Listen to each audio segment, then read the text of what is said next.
이제 우리 창세기 9장, 10장 오늘 두 것을 공부하겠습니다. 창세기 9장을 다 찾으시기 바랍니다. 하나님이 노아와 그 아들들에게 복을 주시며 그들에게 이르시되 생육하고 번성하여 땅에 충만하라. 여러분, 여기에서 하나님의 심정을 우리는 분명히 알 수가 있습니다. 그 심정이란 어떠냐면, 하나님은 심판을 하시고 화를 주시기도 하지만은 화를 주는 것보다는 복을 주시기를 훨씬 원한다는 것입니다. 하나님께서 아담과 하와를 지으시고 복을 주사 가라사대 생육하고 번성하여 땅에 충만하라고 하셨죠. 그러나 아담과 하와가 하나님을 반역하고 타락했을 때 하나님께서는 저주하고 심판하셨습니다.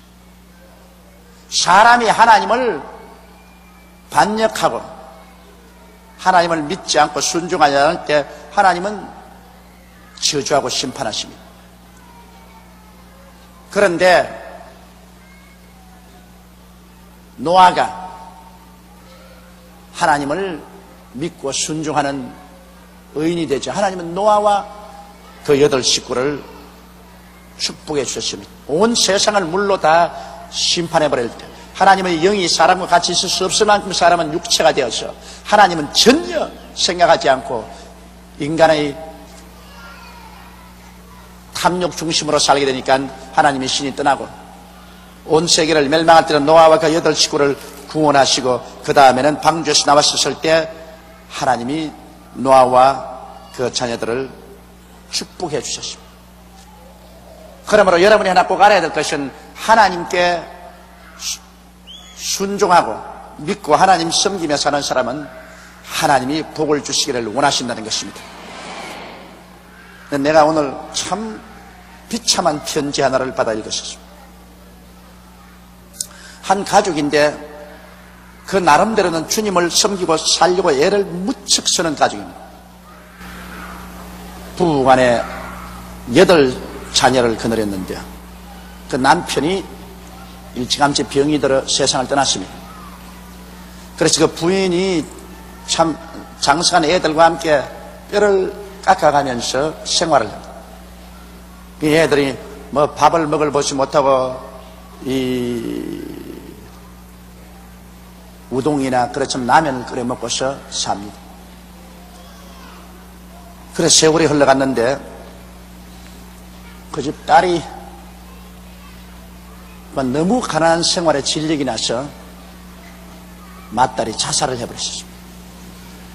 그 어머니는 아주 예수를 잘 믿고 온 가족들이 다 주를 잘 믿으려고 하는데 자살을 해버렸어요. 그러고도 그 충격에서 이겨나서 살아오는데 그 집 아들이 하루는 밥을 못 해먹고 국수를 끓여서 먹는데 국수를 먹다 말고 밖에 잠시 나갔다 오겠다고 나가더니만 사늘한 시체가 되어서 들어왔었습니다. 사고가 나가서 죽어서 시체가 되어 들어왔습니다. 그러니 그 가정의 충격은 이루 말로 다 할 수 없습니다. 그런데 내게 편지한 이 따님이 고등학교를 졸업하고 난 다음에 뭐 손에 닿는 일 안 한 것이 없어요. 회사 사원으로부터 시작해서 점원으로 사원으로 온갖 일을 다 하고 이제 나이 관연하게 됐는데 그 어머니가 이제 칠순이 가까운데 내가 눈이 감기 전에 너 결혼이나 하는 거 보고 가야 되겠다. 그래서 아주 건실하고 좋은 청년을 만나서 교제를 했는데 막 결혼에 거의 골인하려고 할 때에 와서 이 청년의 마음이 달라져 가지고 있어. 그만 다른 여자하고 결혼하겠다. 그래 이 여자는 그만 그 남자에게 버림을 당했습니다. 근데 그 여자는 또 그 남자를 지금도 잊을 수가 없어요. 그 마음속에 굉장한 상처를 입고 있습니다. 그런데다가 요사이 또 하고 있는 구멍가게가 안 돼가지고서 그것을 내어놓고 빚을 잔뜩 짊어졌습니다. 그래서 설상가상으로 살 길이 없어. 왜 다른 사람은 우리보다 열심히 예수를 안 믿어도 잘 사는데 우리는 이렇게 지독하게 예수를 믿고 하나님을 섬기는데, 우리 어머니가 한번 기도한다고 앉으면 2시간, 3시간씩 기도를 하는데, 이처럼 비극과 비극이 연속적으로 우리 가정에 다가오느냐. 이제는 사는 것이 아주 지겨워졌고, 이제 믿는다는 것 자체에 크나큰 환멸과 회의를 느끼고, 우리는 어떻게 해야 되겠나? 내게 대답을 속히 해달라는 편지가 왔습니다. 그런 편지를 내게 하지 말고 여러분께 했으면 좋을 뻔당했어. 참 그런 편지를 받을 때 여러분, 그걸 대답한다는 것이 그렇게 쉽지가 않습니다. 제가 보통 편지는 쉽지만은 아주 어려운 편지는 대답하기가 아주 곤란할 때가 많습니다. 그래서 제가 하나님께 기도하는데, 제가 하나님 보여주십니다. 이 가정을 내가 사랑하지 않은 것도 아니고 내가 복 내려주기를 원치 않은 것이 아니다. 나는 근본적으로 복을 주는 하나님이다. 그러나 너희들이 꼭 하나 알아야 될 것이다. 욥기를 보아라. 욥기에 와서 그 욥의 자식들을 다 데리고 간 것이 내가 데리고 갔느냐, 사탄이 데리고 갔느냐. 그 다음 욥의 온몸에 악창이 나가지고서 깨어진 기와쪼락으로 그 몸을 긁고 잿더미 위에 앉아있게 하는 건 내가 했느냐, 마귀가 했느냐. 그 다음 욥의 아내 속에 들어가서 남편을 욕하고 저주하고 떠나버린 것 내가 했느냐, 마귀가 했느냐. 그러나 끝까지 욥이 신앙을 견지하고 부르짖어 기도하고 했을 때 결국에 가서 욥을 복구시켜주고 재축복을 해준 것은 마귀가 한 것이냐, 내가 한 것이냐. 하나 알아야 될 것은 이 가정에는 조상 대대로 이 가정을 도둑질하고 죽이고 멸망시키는 대마귀가 붙어있다. 그 마귀를 쫓아내지 않고 아무리 기도해봤자 그 마귀가 그냥 달라 들어가지고서 막 잡아가는데, 남편도 잡아가고 맏딸도 잡아가고 아들도 잡아가고 살림도 망하게 하고. 그래서 성경에 도적이 오는 것은 도적질하고 죽이고 멸망시키는 것뿐이요, 내가 온 것은 양으로 생명을 얻게 하고 또 풍성히 얻게 하려면 했는데, 그 가정에는 그 대마귀가 앉아있다. 조상 때부터 그 나라, 그 가정을 마귀한 대마귀가 앉아있어가지고서 잡아가는데 그 마귀를 쫓아내야 된다. 그 가정이 예수를 믿기는 믿지만은 마귀를 쫓아낼 줄 압니다. 그렇기 때문에 내가 부활하기 전에 믿는 사람에게는 이런 표적이 따르니 저희가 내 이름으로 귀신을 쫓아내미라고 내가 말하지 않았냐. 귀신 쫓아내는 것이 제일 첫째 과제다 하는 말. 이 세상은 타락해서 마귀의 포로가 되었기 때문에 예수 믿고 난 다음에 제일 첫 과제가 개인 생활 속에 귀신을 쫓아내고 그 집안에서 귀신을 쫓아내는 것입니다. 그리고 하나님의 축복을 바랍니다. 그 일은 내가 해주는 것이 아니라 너희 스스로가 해야 된다. 왜? 사람들에게 다 인격적인 자율성을 부과해 놓았기 때문에 나는 십자가에 못 박여 죽고 부활하셔서 모든 은혜를 다 허락해 놓았는데, 이제 기도하는 것이나 귀신을 쫓아내고 그 다음 하나님의 축복을 구하는 것은 너희들이 해야 될 일이다. 그러므로 이 가정의 가장 중요한 것은 그 가정 안방에 앉아서 그 가정을 덜질하고 죽이고 멸망시키는 귀신을 쫓아내야 된다. 그걸 하나님이 순식간에 내게 계시해 주셨습니다. 그래서 내가 그 편지를 썼습니다. 당신은 지금 당하고 있는 욥과 같은 환난, 이거 상상을 초월한 일이다. 이것은 하나님이 한 것이 아니라 귀신이 한 일이다. 당신은 예수 믿고 난 다음 가족들이 귀신을 쫓아내지 않고 있다. 그냥 자꾸 울면서 탄식만 하고 있지 귀신을 쫓아내지 않고 있다. 여러분, 개가 안방에 들어왔는데 아이고 개가 들어왔습니다. 아이고 들어왔습니다. 그러면 개가 나갑니까? 일어나서 단호하게 이놈의 개야 나가라! 경상도에서는 육아 그래요. 다른 데서는 뭐라고 쫓아내는지 모르겠어. 자네는 개 쫓아낼 때 뭐라고 쫓아내니? 개야 나가라 그러나? 개야 나가라 그런데 우리는 육아 그래요. 왜 육아라 그런지 몰라. 근데 우리 할머니가 성이 유씨거든. 그래서 우리 할머니는 언제나 요가 그래요. 육아라고 안 그래요. 그래야 그 괴가 쫓겨나가는 것입니다. 귀신도 그래요. 우리 예수 믿고 난 다음 간 내버려두면 귀신이 그대로 웅크리고 있어요. 사람 몸에 붙은 귀신도 그대로 내버려놓으면 예수 믿고 10년이 돼도 그대로 붙어있어요. 자기가 단호하게 나사렛 예수 이름으로 명하느니 이 귀신아 물러가라고 귀신을 지적해서 내 몰아쳐야 나가지. 그렇기 때문에 주님이 내 이름으로 귀신을 쫓아내라고 말했죠. 여러분, 예수 그리스도의 복음 가운데 보면 예수님이 천국 복음을 전가하시고는 곧장한 것이 귀신을 쫓아낸 일을 하시죠. 복음 전가와 귀신 쫓아낸 일은 결코 분리될 수가 없습니다.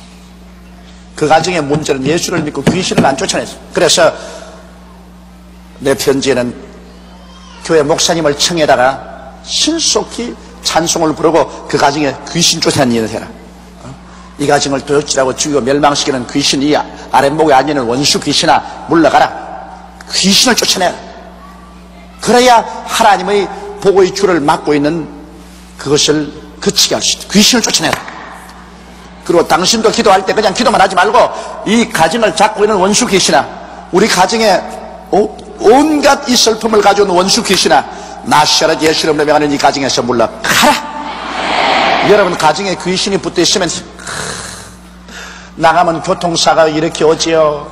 넘어져서 촉대뼈 부러져 오지요. 뭐 일하면 일 안 되지요. 온 가정이 엄산하지요. 뭐 이런 일 참 생깁니다. 그런 데는 그냥 예수만 믿는다고 되는 것 아니에요. 그게 적극적으로 귀신을 쫓아내 줘야 되는 것입니다. 바로 우리 조장과 구역장들이 해줘야 할 일이 그런 것입니다. 이웃집 가정을 신방하면서 그 가정에 어떤 귀신이 붙어있는 것을 알아내가지고서 가서 예수 이름으로 그 귀신을 내 쫓아주는 것이 우리 조장과 구역장의 할 일인 것입니다. 어떤 귀신이 붙었는지 쭉 가보면 되게 안단 말이에요. 병 귀신이 붙었는지, 가난 귀신이 붙었는지, 죽음의 귀신이 붙었는지, 저주 귀신이 붙었는지 보면 안단 말이에요. 그럼 가서 예수 이름으로 그놈을 쫓아내줘야 돼요. 그게 쉽게 나갈 줄 압니까? 하루 이틀 뿌리 박은 것이 아니고 대개 조상 대대로 뿌리를 박고서 내려온 귀신들이 웅크리고 앉은 것, 이거 우리 조장 부역장들이 가가지고서 예배 드리고 내리 쫓아내기를 그저 몇 주일씩 해주고 몇 달씩 해주면 귀신이 뿌리가 확 뽑혀버린 것입니다. 그래서 내가 그 자매에게 목사님을 청해다가 귀신 쫓아내는 예배를 봐라. 일반 예배 말고 귀신 쫓아내는 예배를 봐라. 그리고 이 편지 받고들랑 편지 들고 내게 오너라. 나도 귀신 쫓아내는 기도를 좀 해주겠다.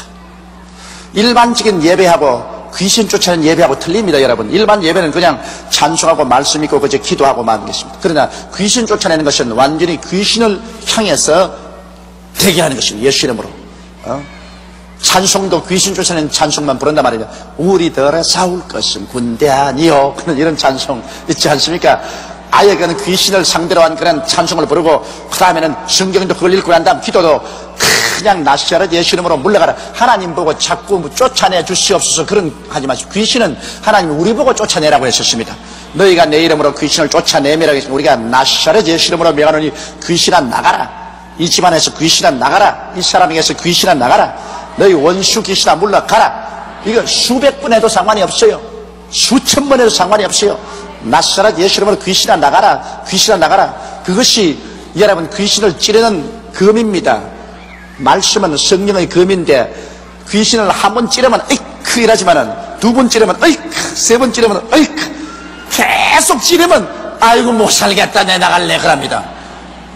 그 제일 처음에는 몇 번 찔러도 움찔하지 말아난다고 막 계속 내리 찔러 제끼면 나중에는 항복을 하고 나가는 것입니다. 그래서 나는 오늘 그 가정의 편지를 받고 이건 누가 일찌감치 주의 종이 설명을 안 해줬구나. 이건 누가 일찌감치 알려주지 않았구나. 이렇게 아버지 잡아가고 언니 잡아가고 동생 잡아가고 이렇게 비극적이 될 때까지 내버려 둔 건 이게 웬 말이냐. 우리 여의도 순복음교회 우리 조장구역장들은 대개 귀신의 일을 잘 알기 때문에 그런 데 가서 귀신 잘 쫓아내요. 내가 가보면. 그래서 우리 교회에 소속한 우리 성도들은 우리 조장구역장들이 가가 막 귀신 비슷한 것만 보이면 예수 이름으로 물러가라고 이야기합니다. 그래가 대개 많이 해방을 시켜주고 있어요. 굉장한 해방을 시켜주고 있다. 그런데 이 살아있는 성령의 역사하는 교회에 나가지 않고 그저 차분한 교회에 나가면 영혼이나 구원받고 육체와 생활은 다 빼앗겨버리는 그러한 사람들이 참 많다고요. 그러므로 여기에 하나님의 성품은 여러분 복을 주기를 원하십니다. 하나님은 그 근본이 화를 주는 것보다는 복을 주기를 원하시는 거죠. 그러나 마귀는 화는 주지 복은 전혀 줄 줄 모릅니다. 하나님이 노아와 그 아들들에게 복을 주시며 그들에게 이르시되 생육하고 번성하여 땅에 충만하라. 생육은 자녀들 많이 낳으라는 것이고 번성이라는 것은 모든 일에 아주 번창하라는 것입니다. 이거 복이 아닙니까? 요사이는 너무 많이 생육학가시고 겁이 나가지고서 산하 제한도 하고 하지만은 그때는 사람이 없었으니까 아주 생육하는 건 하나님이 축복을 많이 해주신 것입니다. 그래서 땅에 충만하라. 하나님의 뜻대로 이제 땅이 충만해요. 이제는 더 이상 살 수 있을 정도가 아니에요. 그러므로 하나님의 뜻이 이제는 이 땅에서 다 이루어진 것입니다. 인류가 이 땅에서 충만하게 된 것은 아버지의 뜻이 이루어진 것입니다. 그 다음 땅의 모든 짐승과 공중의 모든 새와 땅에 기는 모든 것과 바다의 모든 고기가 너희를 두려워하며 너희를 무서워하리니 이들은 너희 손에 붙였습니다. 하나님께서 모든 동물을 사람 손에 붙였기 때문에 이것들이 사람을 두려워합니다. 가끔 가다가 이놈들이 사람을 공격하고 달라들지만 대개 여러분 짐승들이 다 사람을 두려워합니다. 제가 시골에 있을 때 늘 느낀 것은 내가 국민학교 다닐 때 국민학교는 벌써 중학교 1학년 때부터 시골에서는 이 논에서 일하시는 분들이 볼이나 벼를 베어가지고서 소에다가 이렇게 실어주면 그 소를 몰고서 집에까지 와서 그거 다 부릅니다. 내가 여름에는 그거 일을 했는데 그래도 내가 키가 조그만했거든. 그 소는 막 이렇게 큰데 그런 너무 큰 소가 내 시키는 대로 한다고. 이러 그럼 오른쪽으로 어디 이러 그러면 왼쪽으로 갑니다. 와 그러면 서고 참 이상하게 그 큰 소가 그냥 뿔을 휘두르면 나 같은 거 박살이 날 건데 그래도 내 시킨 대로 한다고. 그리고 내 말 안 듣다가 내가 그냥 소의 가리를 가지고서 또 소를 얼마나 때리노 그냥 때리. 얘야 소 먹이고 그러더라. 그러면 그게 제일 듣기 싫어요. 학교 갔다가 소 먹이러 오는 건 그 죽을 지기. 그래서 소를 갖다가 그냥 잘 안 보고 놔놓고 놀다가 보면 나무 콩밭에 들어가서 콩을 다 뜯어먹고. 잡혀가서 얼마나 혼이 나고 우리 집에 연락해서 그냥 콩밭 뜯어먹은 만큼 물어내라고. 그러면 내가 원수를 어디 갔냐? 소에 갔습니다. 소를 갖다가 바짝 나무에 코가 그냥 끌리도록 묶어놓고 난 다음에 그 다음 막 때리더라. 너무 자식 먹으라면 풀 나먹고 왜 나무밭에 콩이 나먹어.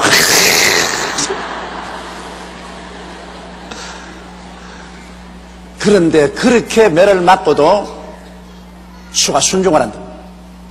그건 왜냐? 하나님께서 모든 짐승에게 사람을 두려워하는 마음을 넣어주었기 때문인 것입니다. 이러므로 여러분 사람이 짐승을 두려워 안 하면 짐승은 사람에게 감히 덤벼들지 않습니다. 사람이 두려워하면은 짐승은 그 꽃 냄새를 맡습니다. 여러분 과학자들이 연구한 결과에 짐승은 두려움의 냄새를 맡아요. 두려워하면 그 몸에서 그 파장이 나오는데 그 냄새를 맡아요. 그렇기 때문에 토끼들 같은 것이 새끼하고 같이 있다가 이리가 오면은 새끼 버리고 달아나 버립니다. 그건 왜냐? 새끼는 이리가 뭔지 모르기 때문에 두려워 안 하므로 냄새가 납니다. 그러나 애미는 이리가 보면 겁이 나기 때문에 두려워하기 때문에 꼭 냄새가 납니다. 그러므로 그 냄새를 안 풍기려고 달아나 버려요. 저희도 옛날 과수원에 아주 무서운 개를 8마리를 길렀었습니다. 근데 손님이 오면 막 이 8마리가 다 나가서 달라드는데 달아나면 영락없이 물립니다. 개가 막 따라서 달아나면 막 영락없이 그 개에 물려요. 그러나 아주 개가 막 달아와서 극성스럽게 얼거려도 막 태연자격하게 들어오면 개들이 다 달아납니다. 마귀도 두려워하면 아따 이거 먹었다고 달라듭니다. 마귀도 우리가 지식을 하고 두려워하지 않으면 우리에게 못 달라들어요. 이러므로 두려움은 고통을 가져오는 것입니다. 그래서 실상 오늘날 우리 사람이 이 세상에서 만물의 영장이 되고 모든 이 동식물 세계를 지배한 것은 하나님께서 그들을 우리 손에 붙여주었기 때문에 그런 일이 생기는 것입니다. 그 다음, 무릇 산동물은 너희의 식물이 될지라 채소같이 내가 이것을 다 너희에게 주노라.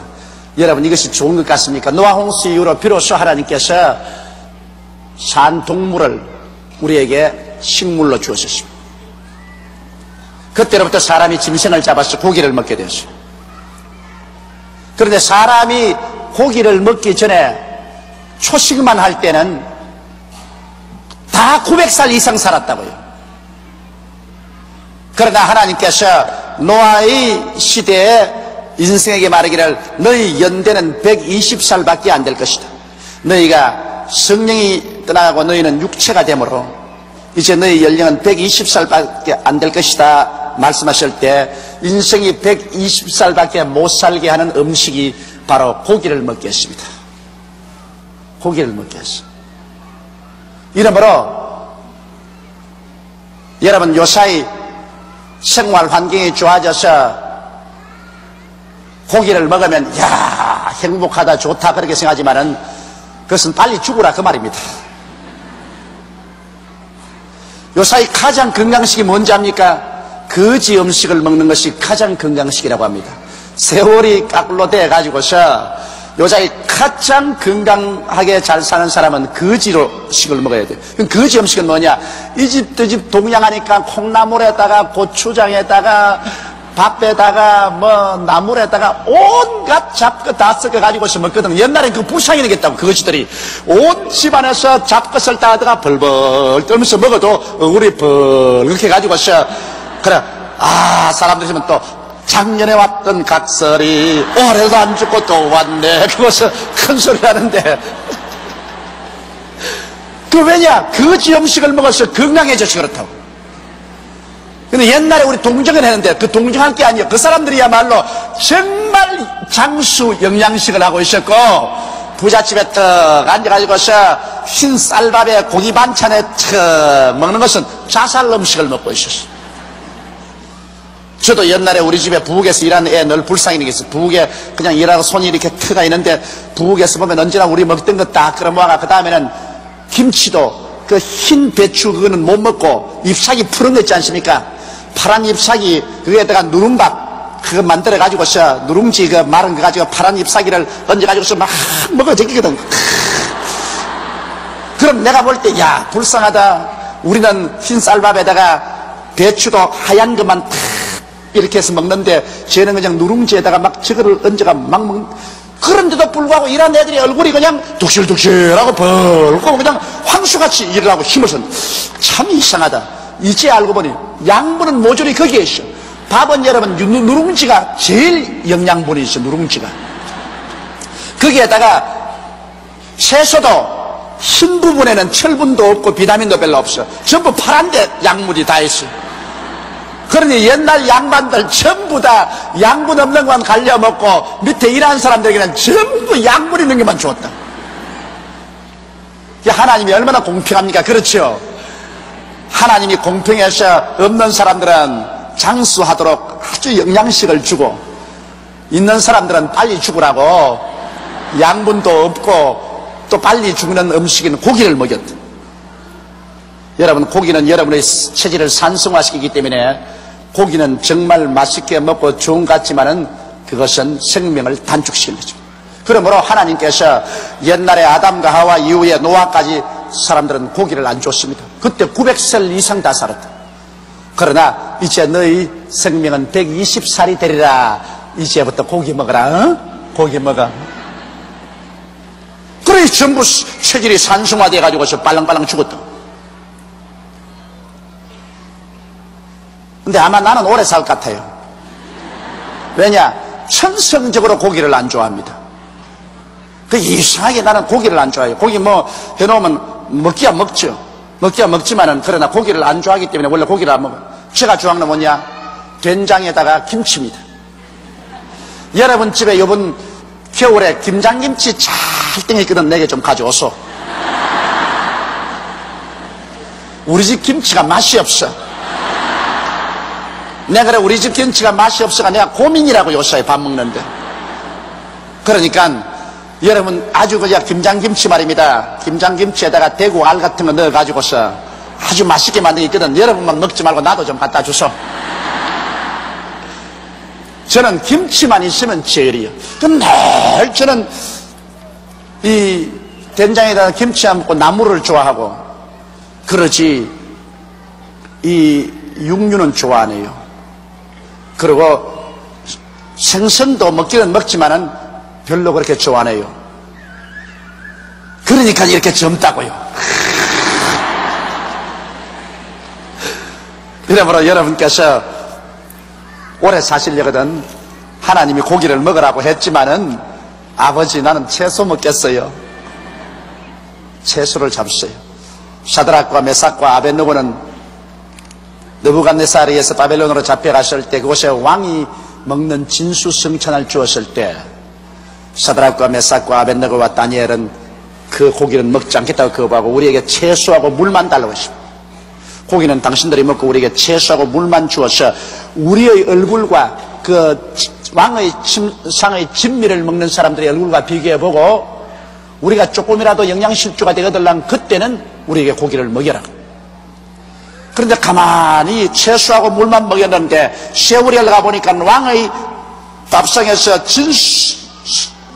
진미를 먹는 그러한 왕자들보다 사드락과 메삭과 아벳느고와 다니엘이 훨씬 혈색이 더 좋다.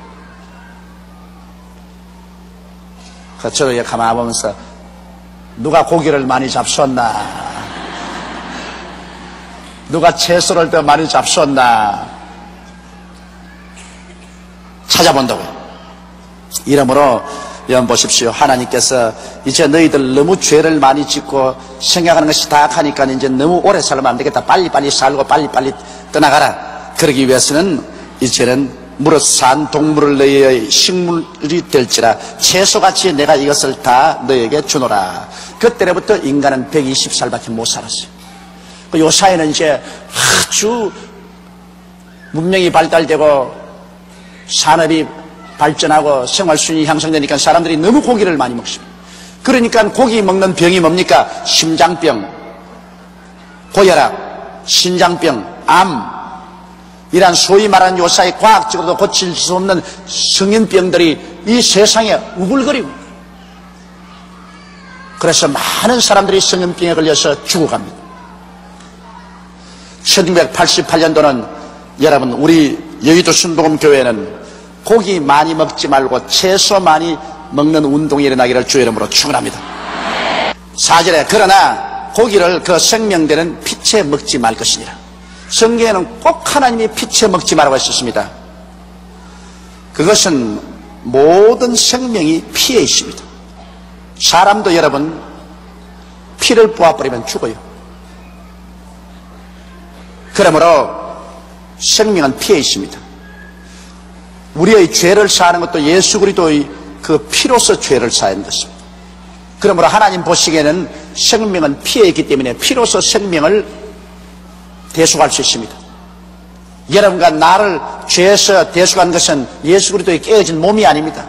예수 그리스도의 흘리신 피가 여러분과 나의 생명을 대속한 것입니다. 생명은 피에 있습니다. 예수 그리스도의 깨어진 몸은 여러분과 나 저주를 담당하고 우리 질병을 담당했지 우리의 생명은 대속하지 못합니다. 생명은 오직 피 흘림이 없은즉 죄사함도 없습니다. 예수의 보혈이 얼마나 귀합니까?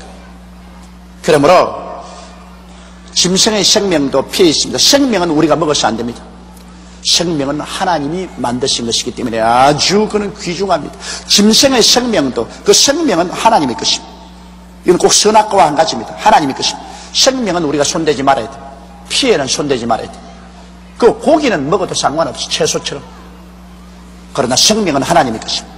그 생명은 바로 피. 그렇기 때문에 이스라엘 백성들에게도 짐승을 피채 먹으면 그 사람은 이스라엘 백성에서 끊어질 것이라. 신약 시대도 하나님께서 이방인들에게 말씀할 때 목매어 죽인 것과 피를 금하라고 했습니다. 그러므로 여러분께서 피를 먹지 말아야 됩니다. 선지국이라 해서 피덩어리 그만치 넣어가지고서 맛있다고 먹는데 큰일 나요. 큰일 나. 피는 하나님의 것입니다. 산 피든지 죽은 피든지 피는 하나님의 것입니다.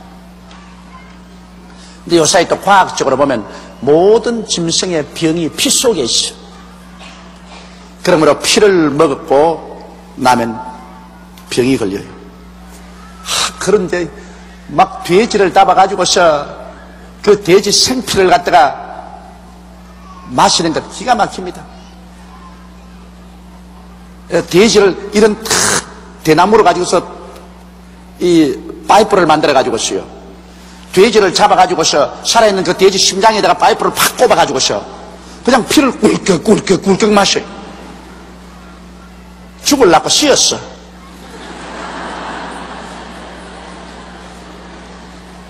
왜냐하면 그 피 속에 얼마나 무서운 병균들이 들어있다.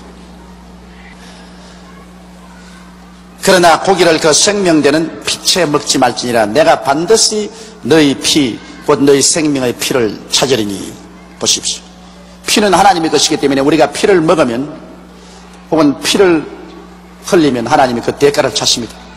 짐승이면 그 짐승에게서, 사람이나 사람의 형제면 그에게서 그의 생명을 찾으리라. 특별히 여러분, 사람의 생명을 죽이는 일, 사람의 생명을 죽이는 일, 사람 생명을 죽여서 피를 흘리는 일은 하나님이 절대로 가만 안 둡니다. 왜냐하면 사람은 하나님의 형상과 모양대로 지음받았으며 사람의 피는 하나님의 소유입니다. 피는 하나님이 주신 것입니다. 이러므로 사람의 피를 흘리면, 짐승이 만일 사람을 떼받아서 피를 흘리고 죽게 하든지 짐승이 사람을 물어서 피를 죽게 하면 반드시 그 짐승은 하나님이 죽이겠다고 했습니다. 또 사람이 자기의 사람 이웃을 피살하면 반드시 하나님이 그 대가를 지불하도록 하겠다는 것입니다. 우리 한국의 요사이 여러분, 사람의 생명을 헌신적 같이 느끼고 아예 빈대벼룩같이 느끼면서 죽이는 일들이 있는데 하나님이 절대로 그 가만두지 않습니다. 하나님께서도 여기에 그렇게 엄하게 말했습니다. 내가 반드시 너희 피 곧 너희 생명의 피를 찾으리니. 짐승이면 그 짐승에게서, 사람이나 사람의 형제면 그에게서 그의 생명을 찾으리니. 무릇 사람의 피를 흘리면 사람이 그 피를 흘릴 것입니다. 보십시오. 대가를 그대로입니다. 하나님. 무릇 사람의 피를 흘리면 지도 피를 흘려야 됩니다. 거기에는 자비가 없다. 이는 하나님이 자기 형상대로 사람을 지었습니다. 보십시오. 하나님이 사람을 자기 형상대로 지었기 때문에 하나님은 사람의 생명을 귀중히 여깁니다. 비록 그가 하나님을 반역한 존재라도 그 생명은 귀중히 여깁니다. 그런데 그 생명의 피를 흘리면 하나님께서 그 보복을 하겠다는 것입니다. 꼭 그 사람도 자기 피를 흘리게 하겠다. 이 세상에서 여러분 가장 귀중한 것이 인권을 존중하는 것입니다. 내 생명이 귀중한 만큼 다른 사람의 생명도 귀중하고 내 인격이 귀중한 만큼 다른 인격도 귀중한 것입니다. 인권을 짓밟는 것이 독재 아닙니까? 그래서 우리가 독재 정치를 좋아하지 않는 것은, 독재 정치는 사람의 인권을 짓밟아버리기 때문에 독재를 좋아하지. 민주주의를 좋아하는 것은 우리 국민 한 사람 한 사람이 다 주인이 돼가지고 자기 인권이 존중을 받기 때문에 민주주의를 좋아하지 않습니까? 그 민주주의를 하고 인권을 존중받으려면 존중받을 행위를 해야 돼요. 민주주의 한다고 나는 이제 민주주의다, 그러므로 남을 죽이고 그냥 남을 사기하고 나를 짓밟아도 좋다, 그거는 민주주의가 아니라 도리어 독재를 부르는 길인 것입니다. 참 민주주의가 되려면 반드시 그 정부의 주인 되는 국민들이 법과 질서를 지켜야 되는 것입니다. 법과 질서를 지키고 윤리와 도덕을 지켜야 되는 것입니다. 의무와 책임을 다해야 그 사람이 참 존중받는 민주의 국민이 될 수 있지. 자기는 법과 질서도 안 지키고 의무와 책임도 안 하고 윤리와 도덕도 짓밟아버리고 공정도덕도 안 지키면서 나는 민주주의 한다고 하는 것은 그건 미친 소리 합니다. 그러므로 사실 우리가 이제 민주의 발걸음을 옮겼지만은 민주주의 하는 것은 여러분 굉장히 힘듭니다. 민주주의하게 독재주의는 독재하는 사람이 전부 시킨 대로 하면 돼요. 너 오른편으로 가라 그럼 가고 왼편으로 가라 그럼 가고 이러서라 하면 이러서 안 그러면 안고 안 그러면 벌 준다 그럼 벌 받고. 독재 때는 시킨 대로 하지만 민주주의는 자율적으로 해야 되는 것입니다. 그러므로 민주주의를 할 수 있는 국민의 수준이라는 것은 상당히 높은 것입니다.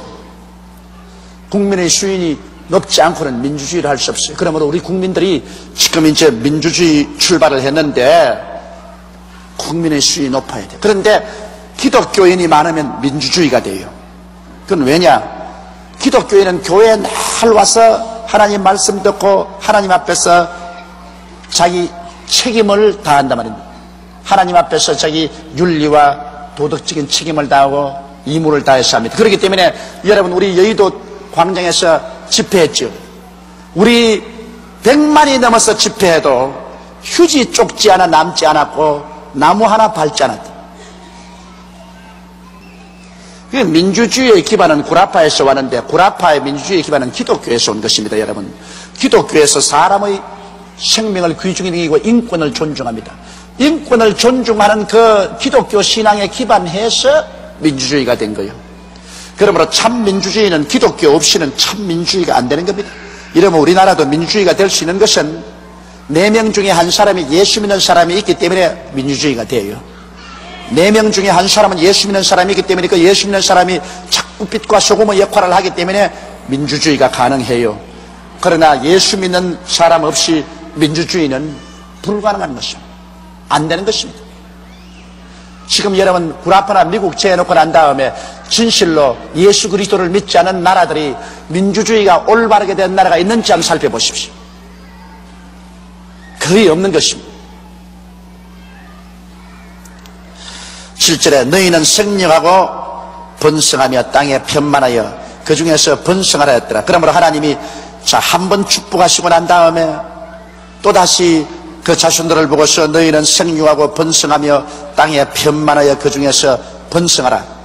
이렇게 했으니 여러분 노아의 후손들은 우리 아닙니까? 바로 노아의 후손들을 보고 축복한 것은 우리 보고 축복한 것입니다. 여러분 우리가 바로 다 노아의 후손들입니다. 그러므로 하나님은 우리가 이 세상에 살면서 생육하고 번성하며 땅에 편만하여 그 중에서 번성하라고 하셨습니다.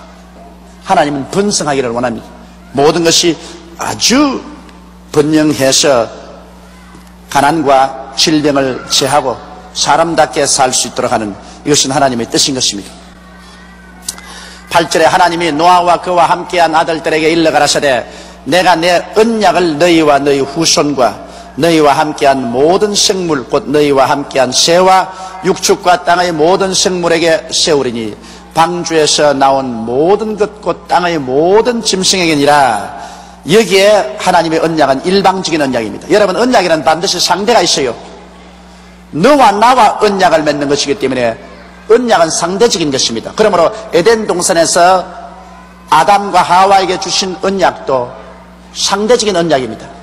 네가 하나님이 명하신 대로 선악을 하는 실과를 먹지 아니하고 하나님 믿고 순종하면 에덴에 있는 모든 하나님이 예비한 것을 다 누리고 살 것이라. 그러나 네가 이 언약을 깨뜨리면 그때는 저주를 받을 것이다. 언약은 언제나 상대적입니다.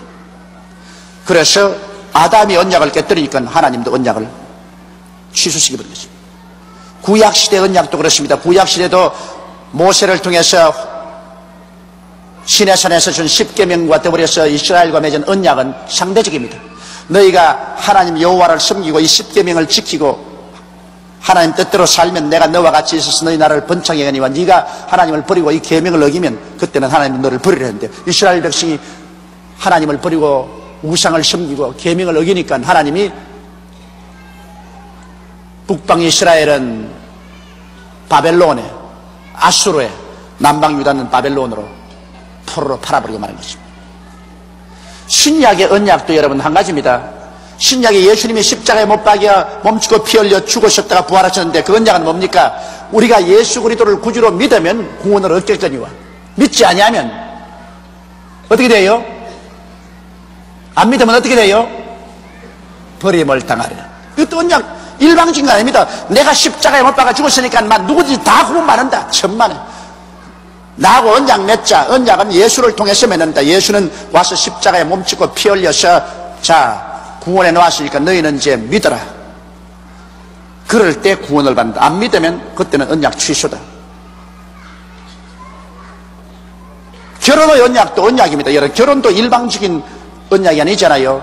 한 남자와 한 여자가 서로 한평생을 같이 살겠다고 언약을 맺는 겁니다. 근데 언약을 맺는데 언약을 맺고 난 다음에 상대적이니까 남자가 죽어버렸다.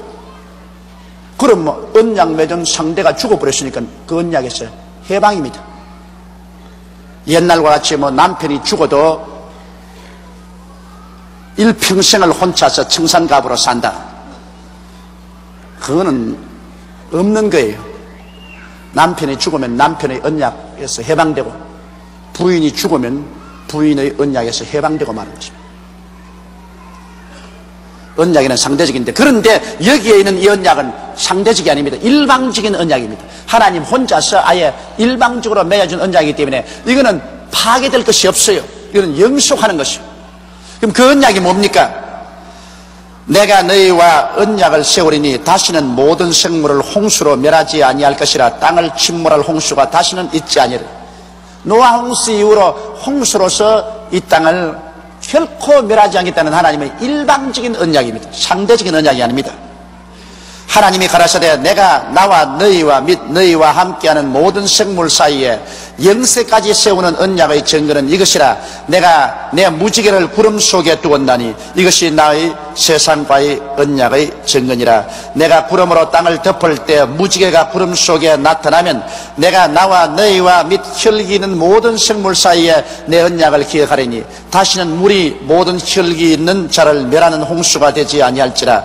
무지개가 구름 사이에 있으리니 내가 보고 나 하나님과 땅의 무릇 혈기 있는 모든 생물 사이에 된 영원한 언약을 기억하리라.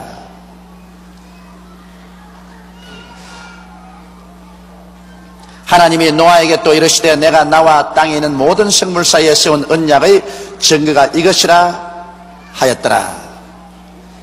무지개의 언약입니다. 이제 한 번 홍수에 놀랬으니 막 비만 오면 사람들이 간이 덜컥 내려앉는 거 당연한 게 아닙니까? 우리 한국말에도 자라보고 놀란 사람 뭐 보고 놀라요? 소두방 보고 놀란다. 뱀 보고 놀란 사람 뭐 보고 놀래요? 새끼 보고 놀란다. 그와 같이 노아 홍수에 혼이 났기 때문에 마찬가지로 구름만 끼고 빗방울만 떨어지면 아차 또 홍수다, 또 방주로 들어가자, 줄담배를 칠 수밖에 없습니다. 그래서 하나님께서 일방적인 언약을 맺은 것입니다. 이제 구름이 끼고 빗방울이 떨어져도 절대로 홍수로서 이 땅을 멸하지 않는다. 그 증거로서 무지개를 줍니다. 무지개, 과학적으로 생각하면 무지개라는 것은 햇빛이 물방울의 프리즘을 통해서는 적주황 황록 척남자 적주황 황록 척남자 7색깔로 픽 갈라진 건 그건 뭐 다른 건데 뭘 그래. 하나님이 뭐 공중에 구름 안 만들어도 요 사이 분수대에 가서 분수가 픽 할 때 햇빛이 쫙 비치면 거기도 무지개가 싹 쓰는데 뭘 그걸 가지고서 언약이라고 하노. 그렇게 말할 사람이 있을는지 모르겠습니다. 그러나 하나 알아야 될 것은 그때는 분수대도 없었다고.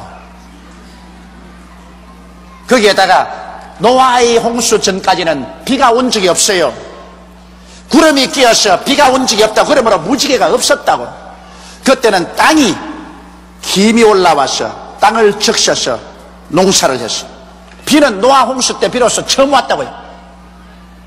비가 안 오기 때문에 공중에 수증기가 올라가서 빗방울이 떨어짐으로 말미암아 무지개가 서는 것인데 무지개가 그때는 생길 수가 없었다고요.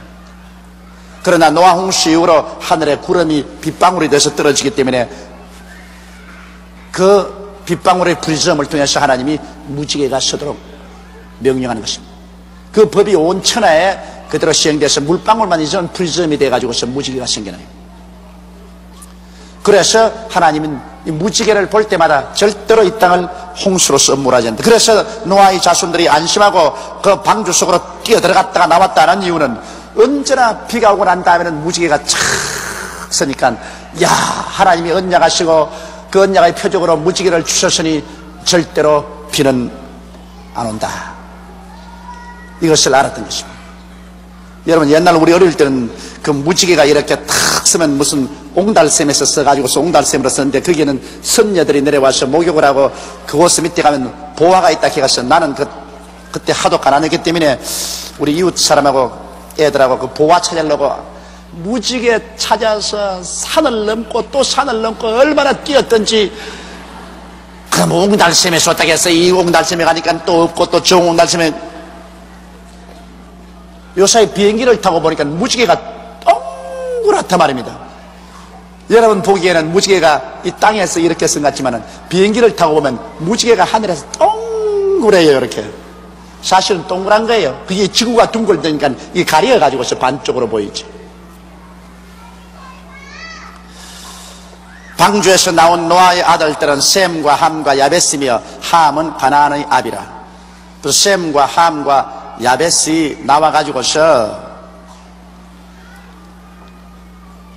그들이 살았는데 아마 함이 제일 먼저 아들을 낳은가 봅니다. 그래서 함은 가나안의 아비라십니다. 아직 셈도 자식이 없었고 야벳도 자식이 없었는데 함이 먼저 아들을 낳아가지고 있어요. 그래서 셈과 함과 야베스며 함은 가나안의 아비라. 노아의 세 아들들로 쫓아 백성이 온 땅에 퍼지니라고 했습니다. 자, 그 다음 이제 보면 참 재미있는 현상이 나옵니다. 노아가 농업을 시작하여 포도나무를 심었더니 포도주를 마시고 취하여 그 장막 안에서 벌거벗은지라. 이 아담과 하와도 나와가지고 땅을 갈고 농사를 지었지 않습니까? 가인도 농사를 지었고 아벨은 목축을 했지만은. 그런데 노아 홍수 이후로 이제 노아가 농사를 지어서 포도나무를 심었습니다. 포도즙을 여러분 만들어 놓으면 가득만 내버려둬도 그 당분이 있기 때문에 발효해서 술이 됩니다. 노아같이 의로운 사람도 역시 별 도리 없이 포도주를 좋아해가지고서 많이 마셔서 취해버렸다. 하나님이 주신 음식이 다 좋지만은 무엇인지 과하면 그것이 범죄가 됩니다. 그러므로 성경에는 술 취하지 말라고 했습니다. 술 마시지 말란 말은 안 했어요. 예수님 당시에도 유대 땅에 보면은 예수님 자신도 포도주를 마셨습니다. 그때는 전부 포도주를 마셨어요. 요새 유럽도 전부 포도주하고 비를 마시면 물이 나쁘기 때문에 도저히 물을 마실 수 없습니다. 저도 해외 여행해 보면요, 제일 겁이 나는 게 배탈 나는 겁니다. 다른 거 아픈 것은 괜찮은데 배탈 나면 사람이 탈수가 되고 그러면 아무것도 못해요. 내가 가만히 살아보니까요, 다른 병보다 제일 무서운 병이 설사병이더라고요. 그 우습게 생각하죠. 사람, 아이고 뭐 설사가 무슨 문제. 그게 사람 잡는 병이에요. 그거 걸려가지고 탈수가 되면 그냥 죽어버린다고. 그래서 해외여행하면서 제일 겁이 나는 것이 이 탈수가 되는 이 배탈이 나는 거예요. 그런데 해외로 나가면 배탈 나게 돼 있어요. 물이 가는 곳마다 틀리는데요, 이 구라파에 가시는 이 콧부에다가 물을 담아가지고 나면 아침은 밑에 이만침 석회 앙금이 끼어 있어요. 석회가 앉아 있어요. 우리 한국 금수강산 한국물 얼마나 좋습니까? 아무리 마셔도 괜찮은데 구라파에는 가면은, 중동이나 구라파에 이 앙금이 끼어요. 미국도 그래요. 미국도 하와이 물이 제일 좋고, 그 다음 뉴욕의 하드슨 강물이 좋고, 캘리포니아에도 물 그대로 마시면은 배탈이 나요. 거기에 석회석이 앉아. 그리고 미국의 저 남쪽으로 내려가면 물을 못 마셔요. 미국도 물을 사서 마셔야 됩니다. 나도 늘 물을 사서 마시죠. 남미로 내려가면 더하고. 거기에 익숙한 사람 몰라도 여행하는 사람 반드시 배탈이 나요. 이러므로 물이 너무 나쁘기 때문에 중동이나 구라파에서는 포도주를 마셔요. 물 대신. 제가 제일 처음 구라파에 복음 전과에 가서 참 이 때문에 고통 많이 당했습니다. 그때는 정말 이 동양 사람도 많지 않고 해서 물도 없고 했는데, 내가 제일 처음 독일에 가가지고서 프랑크푸르트의 호텔에 들어가서 밥인데 목이 메어서 목전에서 물 달라고 하니까 이게 미국 아니라 그래요. 아니 물 달라고 하는데 미국하고 무슨 상상이길래, 미국은 물이 있어도 우리는 삐르밖에 없다 그래요.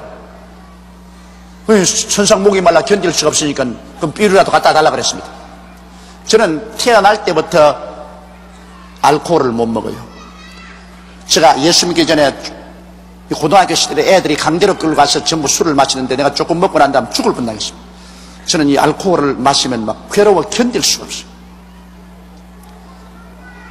그런데 할 수 없어서 목이 말라면 못 견디겠다. 그래서 비루를 이렇게 글라스에 있는 부어가지고서 꿀꺽꿀꺽 마셨단 말이에요. 물 대신 마셨는데 얼마 있다가 자리에서 일어날 수가 없어. 다시 이제는 식당에서 그만하고 가야 되겠는데 천지가 빙글빙글 도는데 막 도저히 내가 일어날 도리 없어. 앉아있다가 나중에 비실비실하고 나와가지고서 그 엘리베이터 올라가는 그거를 잡고 벌벌 기어서 방에 들어갔다.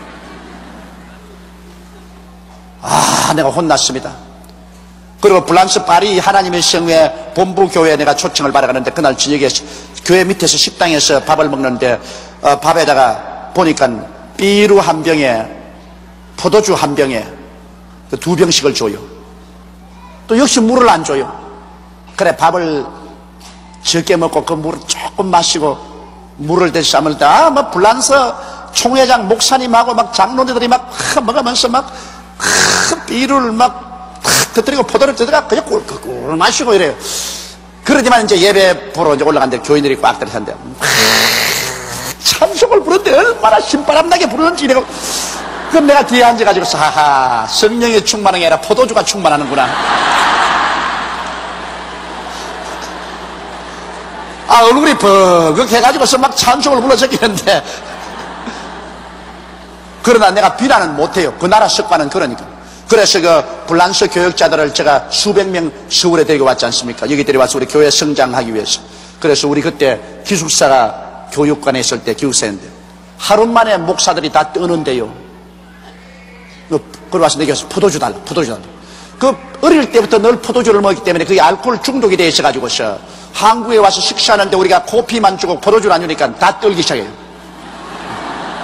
그러면 내가 포도주 조 목사 포도주 그래서 우리 한국에는 포도주 없다니까 세상에 포도주가 없는 나라가 어디냐고 말이야. 포도주도 안 주면서 우리가 오락했나 그래서 할 수 없이 저 앞에 맨하튼 호텔에 가서 사 먹으라 그랬습니다. 나 모른 척하고 눈 감고 있을 때 그냥 사 먹으라. 거의 막 벼락같이 가가지고서 그때 맨하탄 호텔 포도주 동인하고 말았어.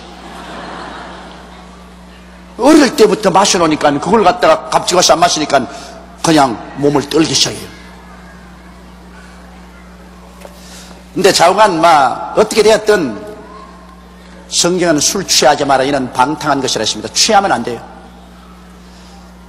그런데 구라파 사람들은 그래도 용하게 식사할 때 조금씩 물로 마시지 취하도록 안 마시는데 우리 한국 사람들은 술 마시라고 허락해 줘놓으면 우리 한국 사람은 무엇이든지 도를 넘칩니다. 한국 사람 보고 교회 이제 술 취하지 말라 했으니까 조금만 마시면 된다 허락을 해주면 코가 비틀어지도록 마신다고. 코가 비틀어지도록.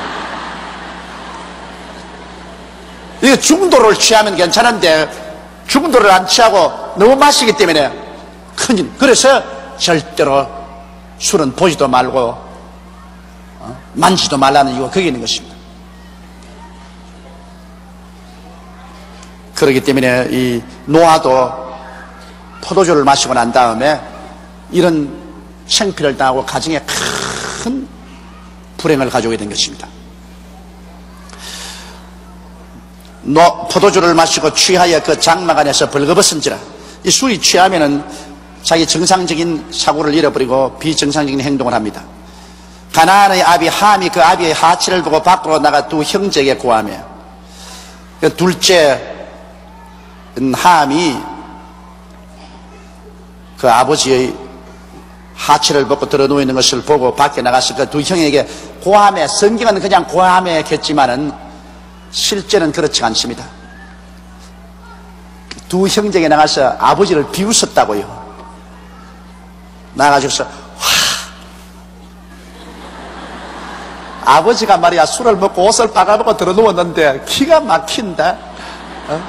너희들 한번 안아볼래? 그것은 무슨 죄를 범하느냐? 아버지에 대한 존경을 짓밟았습니다. 가정의 하나의 사회의 기관이 가정인데 가정의 기관은 부모를 공경하며 있습니다. 성경에도 내 부모를 공경하는데 이 함이 부모를 조소했습니다.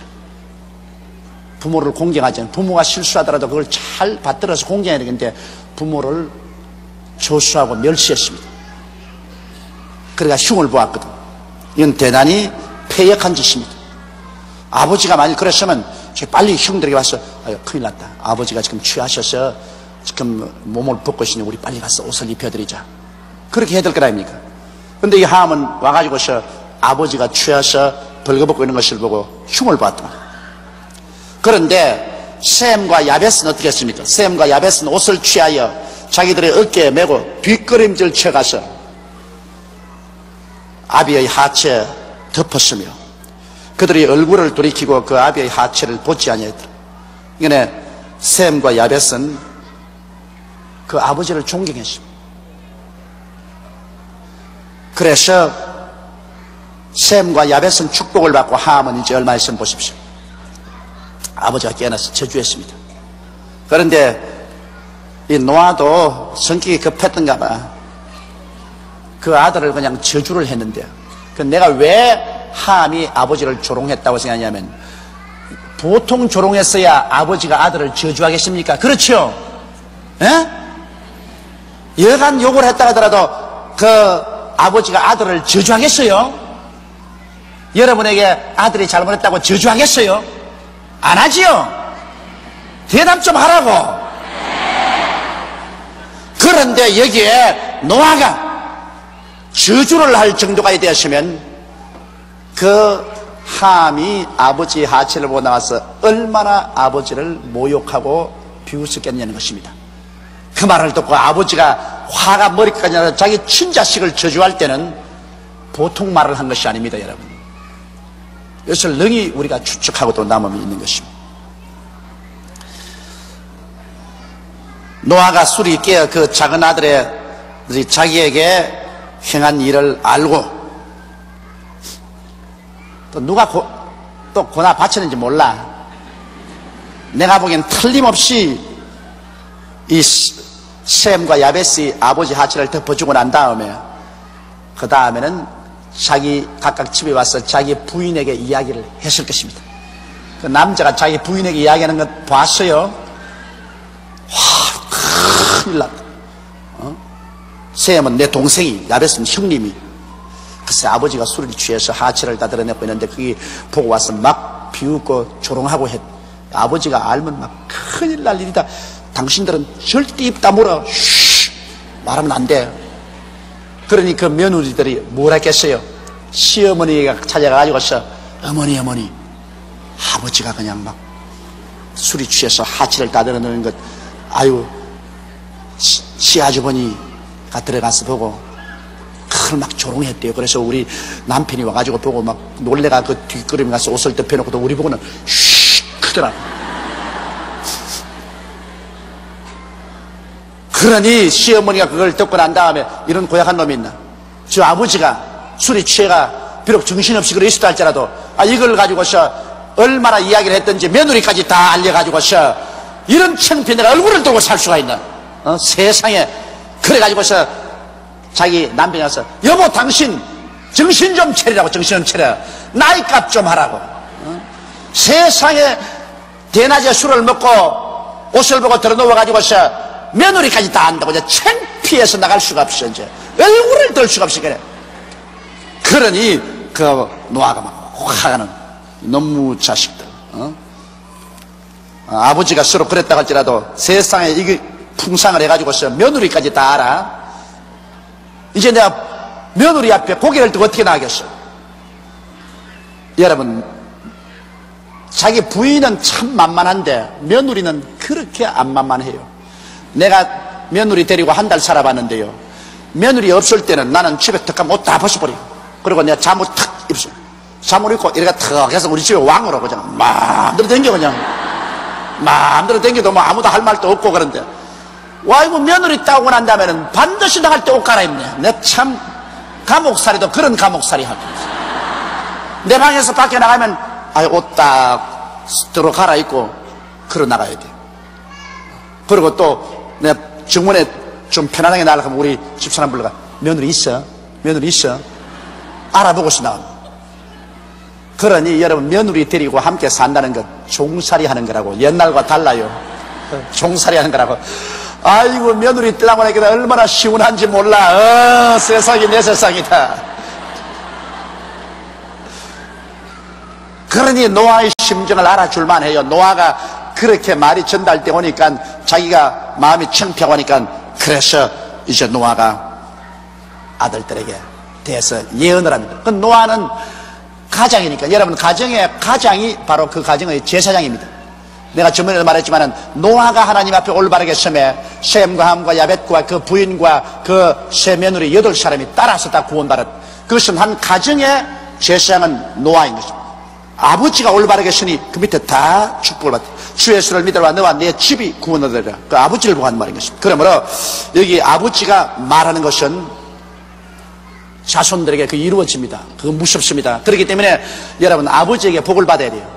부모에게 공경해서 자손들이 아버지의 입에서 나오는 복을 받아야 돼요. 하나님은 입술의 말을 이루신 하나님이기 때문에 아버지의 입에서 나오는 말이 그 자손에게 이루어지는 것입니다. 이게 어머니가 하는 말은 이루어진다는 말을 안 하시니까 좀 섭섭하지만은, 그건 아버지가 말할 때는 어머니에게 다 들어가 하는 말이니까 괜찮아요. 내가 우리 애들 보고 말하면 우리 애들이 꼭 나오고 물어요. 아버지, 이게 아버지 뜻에서 하는 말입니까? 어머니에게 들어가 한 말입니까? 요사이 애들 꼭 그걸 묻는다고. 왜냐, 요사이는 대개 아버지가 어머니에게 기가 죽어가 꼼짝을 못 하거든. 그 어머니가 그냥 애들에게 이렇게 말하라 그러면 또 가서 전달하고, 또 저렇게 말을 하면 또 애들에게 전달하고 하니까 애들도 그거 알고, 아버지가 말하면 이거 아버지가 진짜로 하는 말입니까? 엄마가 시켜서 하는 말입니까? 그건 역사 이후로 그렇게 돼 있어. 왜? 아담도 마누라 말 듣고 선악과를 따먹었으니까. 조상 덕분으로 그렇게 돼 있다고, 지금부터. 이러므로 부인이 올바르게 써야 나라가 올바르게 씁니다. 근데 자, 아버지가 하는 말은, 또 하나님은 그것은 가정의 제사장이니까 그 말을 받아서 이루어 주시는 것입니다. 예수 안 믿는 사람의 아버지도 말하면 그 아버지의 말이 그 자손들에게 이루어지는데, 하물며 예수를 믿고 하나님의 성령으로 충만한 아버지가 그 자손들에게 축복을 해주거나 저주를 하면 그것이 이루어진다. 그러므로 자손들이 아버지께 잘 대접하고 아버지의 축복을 받는 것 좋습니다. 성경에 보면 여러분, 이삭의 눈이 어두워 이제 나이 많아 죽게 됐을 때 그 아들 에스를 불러서, 에스야, 너희가 나가서 내가 좋아하는 짐승을 잡아 별미를 만들어서 내게 가져오너라. 내가 마음껏 먹고 마시고 아주 기분 좋을 때 내게 충만하게 축복을 해주겠다. 그렇게 말했습니다. 기분이 좋아야 축복이 나가지, 기분 나쁜데 무슨 축복이 나가요? 그러므로 여러분께서는 부모에게 공경 잘해서 부모의 입에서 축복을 받는 여러분이 되시기 바랍니다. 근데 노아가 이제는 그 가정의 가장으로서, 제사장으로서 하나님 앞에서 그 자손에게 이제 말을 합니다. 가나안은 저주를 받아 그 형제의 종들의 종이 되기를 원하노라. 자, 여기 보십시오. 함이라고 하는 거 가나안이라 했습니다. 그건 왜냐? 애비 잘못 만나면 자식까지 벼락을 맞는다. 가나안은 함의 아들입니다. 그런데 여기에 함을 딱 지적하지 않고 함의 맏아들 가나안을 지적해가지고서 가나안은 저주를 받아 그 형제의 종들의 종이 되기를 원하노라. 그렇게 말했습니다. 이 노아도 딱 잘라서 친아들은 저주를 못하고 손주를 저주를 했습니다. 그러나 보십시오. 아버지가 잘못함으로 그 맏아들인 가나안에게 저주가 내려갑니다. 성경은 뭐라고 말했습니까? 너 아비의 죄를 자손 3, 4대까지 하나님이 갚겠다고 말했습니다. 그러나 아비의 선한 행위는 자손 1000대까지 복을 내리겠다고 말하셨습니다. 그러니 하나님이 여러분 복의 하나님이 아닙니까? 화는 3, 4대 내리고 복은 1000대를 내리겠다고 그렇게 말씀하신 것입니다. 그래서 여기에 함은 그 아들 가나안과 함께 그 자손 대대로 저주를 받아 그 형제의 종들의 종이 되었습니다. 뒤에 나오지만은 이 가나안은 옛날에 어딜 갔냐면 가나안 땅이 있지 않습니까? 가나안 7족 있지 않습니까? 하나님께 저주를 받아 이스라엘 백성이 와서 모조리 다 죽인 그 가나안 7족도 그 가나안 족입니다. 그 가나안 땅을 위주로 해서 이 함 족속은 어디로 사냐면 저 에지부터 아프리카 일대로 흘러내려갔습니다. 그래서 지금 여러분 이 중동 일대, 중동과 이스라엘 내놓고 난 다음에 중동과 아프리카 일대에 사는 사람들은 다 누구 자손이냐? 함과 가나안의 자손들입니다. 결국 여러분 이 예언이 어떻게 됐습니까? 역사적으로 이루어져 가지고 있어. 계속해서 중동 일대는 이 서구 열강의 종살이했습니다. 이란도, 이락도, 그 다음에 요르단도, 시리아도 모두 다 영국 식민지거든. 그 팔레스타인 일대가 내내 식민지 생활에서 종살이했고, 아프리카는 말할 필요가 없지. 아프리카는 뭐 내내 서구 열강의 종살이했.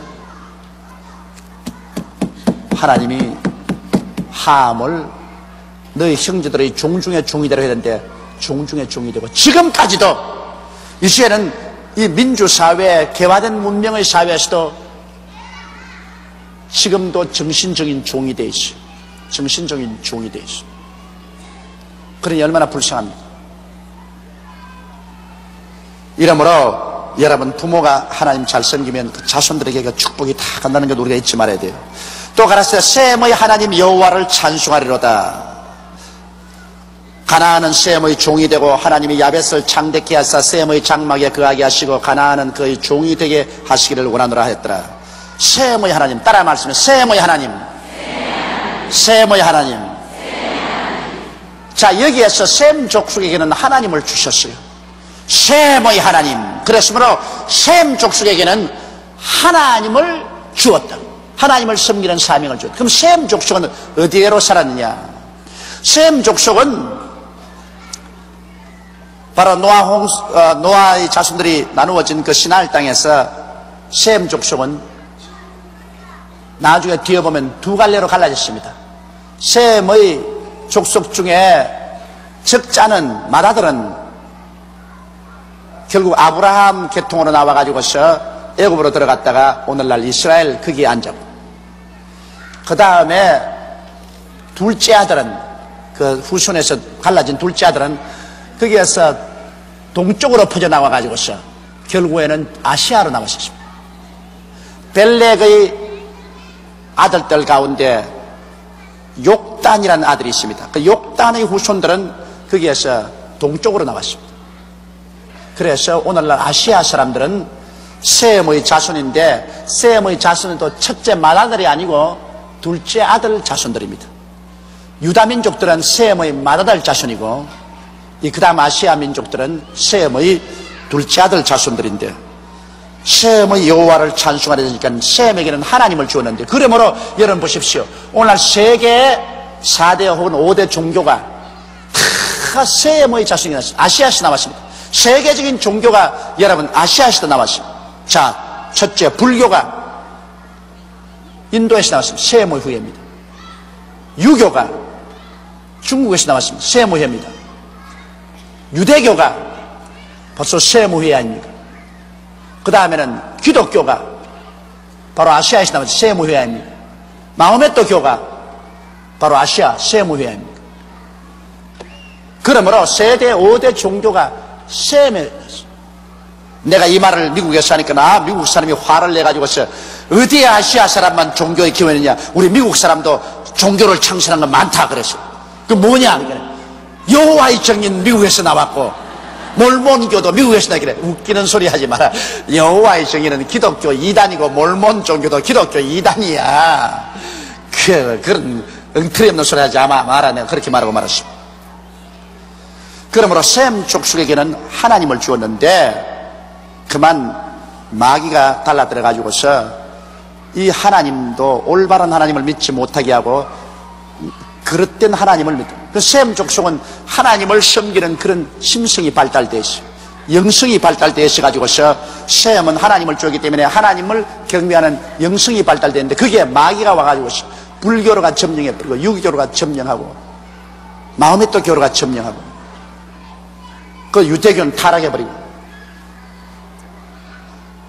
그러나 역시 이 세계에서 하나님을 섬기는 제상의 나라는 셈의 후예입니다.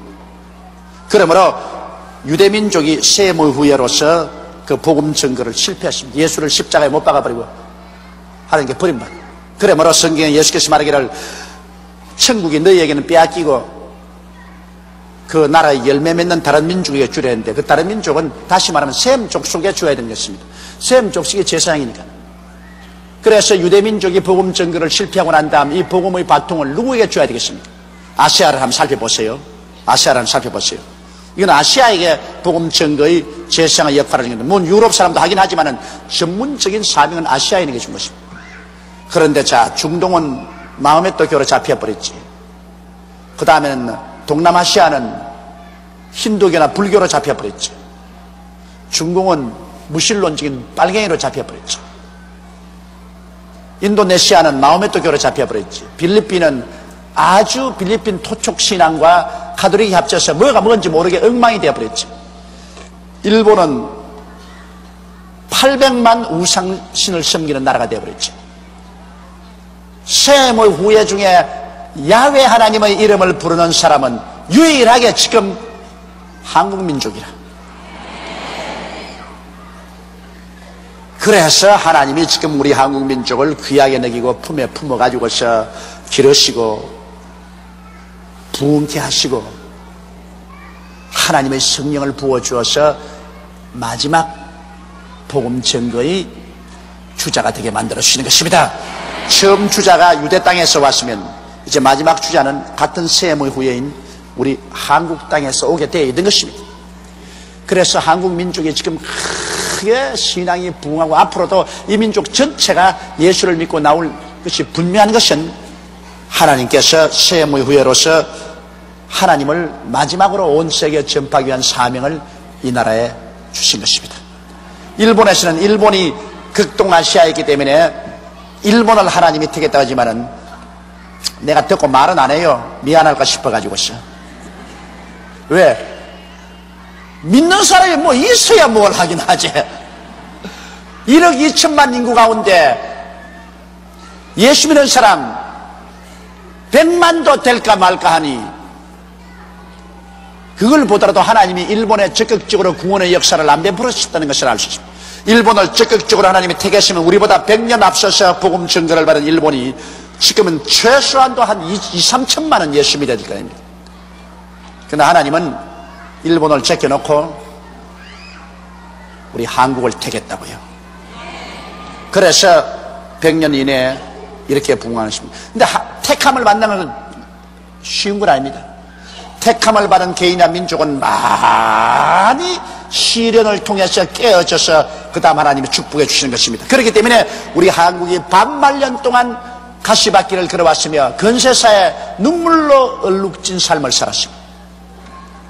그렇게 많은 시련을 통해서 깨어지고 박살이 나고, 그래서 살았다 하나 죽은 사람같이 되었으면 주님께서 이렇게 세워서 우리에게 이제는 약속한 복음의 빛을 비춰주시는 것입니다. 하나님께 복 받는 건 어려운 일입니다. 먼저 깨어져야 복을 받는데 우리는 그 험한 길을 걸어와서 깨어지고 이제야 하나님께 복을 받고 일어나서 이제는 하나님은 한국의 하나님입니다. 예, 그럴 일이 있으려고. 여러분, 아시아 어느 나라에서 온 민족이 좌우간 예수 믿든 안 믿든 불교 신자나 유교 신자나 예수교 신자나 무신론자나 모두 다 하나님의 이름을 부르는 민족은 한국밖에 없습니다. 하나님이 보호하사 우리나라 만세. 기가 막힌 일입니다. 기가 막힌 일이에요. 뭐 자기 종교가 뭐라도 스님들도 하나님이, 그리고 저 유교 신자들도 하나님이, 저 무신론자도 하나님이, 예수 믿는 사람은 좋아가지고서 하나님이.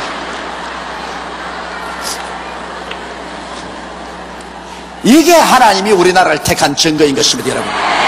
모든 국민으로 하여금 하나님이 우리의 역사와 운명을 주장한다고 고백하게 만들어 놓았습니다. 사람의 입술에 있는 말이 이루어지는 것인데 하나님이 온 국민에게 그 말을 심어놨는데 일본에는 그 말이 없어요. 일본은 자기의 임금 기미가 요와 지오니 야시오니, 우리 임금이 천년만년 잘 때라 임금을 말했지 뭐 하나님이가 어디 있어요. 한국은 하나님이 보호하사 우리나라 만세. 그건 멋있는 거라고요. 이게 하나님이 섭리하셔서 우리나라 애국가로 그렇게 딱 못 박아놨는데, 이거 이제 아무리 사람들이 달라들어서 고치자 해도 못 고칩니다. 왜? 이 애국가를 우리가 독립운동하면서 독립군들이 참 만주불판에서 눈물을 흘리고 피를 흘려가면서 부른 노래인데 이 노래를 어떻게 지금 바꿔요? 이제는 누가 달라들어서 바꾸다 하더라도 온 민족이 들어서 안 된다 그럽니다. 태극기도 못 바꾸고 애국가도 못 바꿉니다. 이거는 왜냐하면 우리 독립투사들이 그 총칼에 맞아 피를 흘릴 때 그 태극기로서 피를 뭉쳐서 몸을 휘감고 죽어가면서 이 노래를 불렀는데 이걸 어떻게 우리가 없앱니까? 못 고치거든. 하나님이 못 고치도록 못을 딱 박아놨다고 합니다. 그러므로 우리는 하나님이 보호하사 우리나라 만세가 되는 것입니다. 이 셈의 하나님 여호와를 찬송하리로다. 가나안은 셈의 종이 되고 하나님이 야벳을 창대케 하사 셈의 장막에 거하게 하시고 가나안은 그의 종이 되기를 하시기를 만들어. 하나님이 야벳을 창대한, 야벳은 어디로 퍼져나냐면 뒤에 그 쭉 혈통이 나옵니다. 그 보면 야벳은 바로 멀리 동북부로 나갔습니다. 그래서 지중해를 중심으로, 저 카스피해를 중심으로, 그 다음에는 저 해안가, 저 영국으로, 저 북구로 저리 흩어져 나갔습니다. 그래서 요사이 말하는 소위 백인들이 됐습니다. 그래서 하나님이 야벳을 창대케 하라는데 정말 여러분 그 말대로 창대케 했지 않습니까? 오늘날 창대라는 것은 물질적인 창대인 것입니다. 백인들 사회가 얼마나 물질적으로 창대했습니까? 야벳이 창대하게 됐습니다. 그래서 오늘날 세계 문명이라면 바로 서구화를 문명화라고 합니다. 요사이 소위 말하는 정치, 경제, 교육, 문화, 과학이라는 것은 모두 다 서구에서 나온 것이, 우리는 그것을 본딴 것이 불과합니다. 하나님께서는 야벳을 물질적으로 이 세상에서 창대케 했지만은, 그러나 정신적으로는 하나님이 야벳을 창대케 해서 셈의 장막에 거하게 하시고, 여러분 장막이라는 것은 이것은 바로 정신적인 장막을 말하는 것입니다. 종교적인 장막을 말하는 것입니다. 셈이 그렇게 물질적으로 창대했지만은 역시 야벳이 물질적으로 창대했지만은 역시 정신적으로 영적으로는 셈의 하나님의 장막 속으로 들어와 있으라, 그것이겠습니다. 물질은 창대케 해도 종교는 아시아에서 만든 종교 밑으로 돌아오라. 요사이 보십시오. 구라파가 기독교의 장막하에 들어와 있기도 하고, 혹은 마호메토교 장막하에, 혹은 불교의 장막하에 들어와 있습니다. 자기들 스스로 만든 장막 없어요. 전부 아시아에서 만든 종교적인 장막 밑에 들어와 있습니다. 이 참 예언 그대로 이루어졌어요. 그리고 가나안은, 함은 야벳의 종이 되기를 원하는데, 실제로 여러분 아시아인은 아프리카 사람들을 지배한 적이 거의 없습니다. 그러나 이 야벳은 창대한 물질 문명을 가지고서 처참할 정도로 함의 자손들을 노예로 삼고 지배했습니다. 심지어는 아프리카에서 잡아가지고 노예선에 실어서 미국에서 엉망으로 팔아먹었다. 이 노아 한 사람이 예언한 것이 오늘날 수천 년을 통해서 그것이 이루어져가고 있다. 그러므로 우리는 한국이 잘 사는 길은, 내가 예수 믿어야 된다는 이유는 우리의 사명이 천막치는 사명입니다. 셈의 장막하에 야벳이 들어오게 했으니까 우리가 그냥 예수 잘 믿어가지고서 예수의 복음의 천막을 착 치면 이 야벳 족속들이 전부 창대한 물질을 가지고서 우리 천막 밑에 들어와서 자기들이 만든 물질을 우리에게 전달해 준다. 그래서 우리는 예수 잘 믿으면 지절로 잘 살게 돼 있다고. 우리 한국 사람은 예수 잘 믿으면 진로 잘 살겠지. 그래서 내가 해외에 갔을 때 우리 동포들에게 늘 말합니다. 한국인의 사명은 뭐냐? 왜 미국에 와 있고, 왜 브라질에 와 있고, 왜 구라파에 와 있냐? 여러분, 이곳에 와서 예수 그리스도의 복음의 장막 치라고 와 있다. 여러분이 복음의 장막을 잘 치면 그 다음에 여러분은 이 야벳 족속들이 일구어놓은 이 물질을 자연적으로 여러분이 쓰게 된다. 정신적인 장막, 종교적인 장막을 쳐주면 물질적인 것은 자연적으로 들어오게 돼 있다. 우리가 한국이 1천만 성도가 되고 잘 믿으니까 요사이 한국의 돈벌이가 얼마나 잘 됩니까? 세계 4대 무역 흑자국 중에 하나가 되고 온 세계가 모두 다 보화를 가지고 88 올림픽이 한국을 찾아오게 되고 한국 물건 사가게 되지 않습니까? 한국은 우리의 본 사명인 하나님 잘 믿고 하나님 잘 섬기면 걱정하지 않고 살게 되지만은 우리의 본 사명인 하나님 잘못 믿으면 우리는 또다시 무서운 시련 속에 떨어지게 되는 것입니다. 그러면 우리 한국 사람의 가장 큰 애국자는 예수 전도하는 사람이 애국자인 것입니다. 그럼 하늘나라 일하는 것뿐 아니라 정말 우리나라를 사랑하는 사람은 예수 잘 믿고 예수 열심히 전도하는 사람이 우리나라를 사랑하는 애국자가 되는 것입니다. 홍수 후에 노아가 350년을 지냈고 향년이 950세 죽었더라.